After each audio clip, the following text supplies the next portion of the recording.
All right, so just kind of a part 2 quick update on this Exmark push mower. I fixed the oil leak, so bought a new valve cover.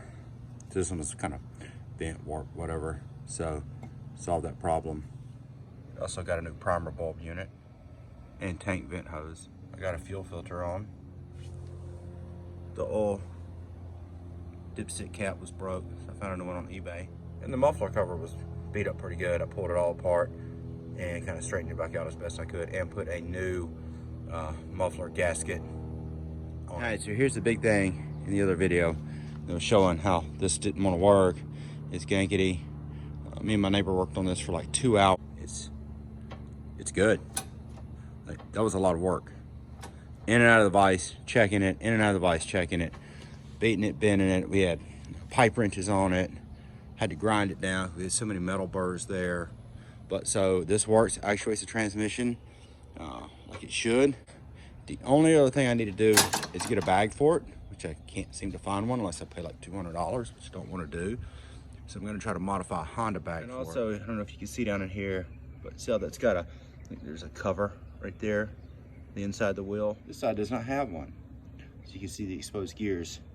So I actually bought one for it, but I can't get the tire off. You think you just undo this and the tire comes off, but no, it's actually pressed on. So I've taken my time trying to figure out how to best do this because I don't want to, this is just an aluminum piece back here that holds everything. I don't want to crack or break that. So I'll take my time getting this off. All right, so here's where I'm at on this one.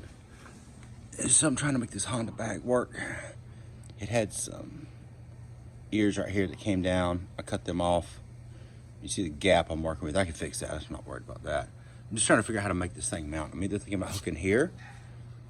Like, there's a gap. I mean, this has got to come see it. It's just, or I'm going to hook right here. So, I mean, I got 2 good spots. All right, so here's where I'm at on. This is what I had to do to get everything to kind of basically stay in place. I got to figure out, so I've got to cut, so it's got this plastic along this metal frame, and I've got to cut it just enough so I get in there and weld the new ears on. Let me find one. These are the little ears that I cut off.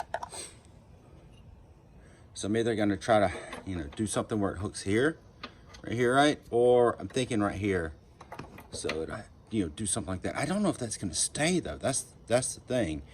Maybe like, all right, so here's the last part of it. So I need to fill in the gap. So I had a piece of diamond plating. And just cut it and kind of tacked it on. It completely fills in the void. Bagger works as it should. All right, so here it is in the final iteration. It locks up pretty good. Even contact all the way around. Here's how the plate, see, I made up for the difference using just because I had a bigger bag. Same thing on this side. So what's good about the Honda bags is they have the plastic seals around them. So you get a good contact right here. See where I just cut around the plastic just to do the welding. But yeah, it seals up really nicely when it's running.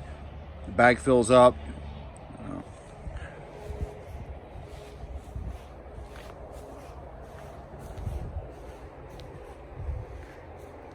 This is a really good deal. I'm glad I picked up this machine. You can see there were previous repairs made to this. It rusted out. So I might eventually replace this, but no real hurries. It works. So I'm gonna kind of conclude. This is part 2 of this video. Pretty much done with this machine.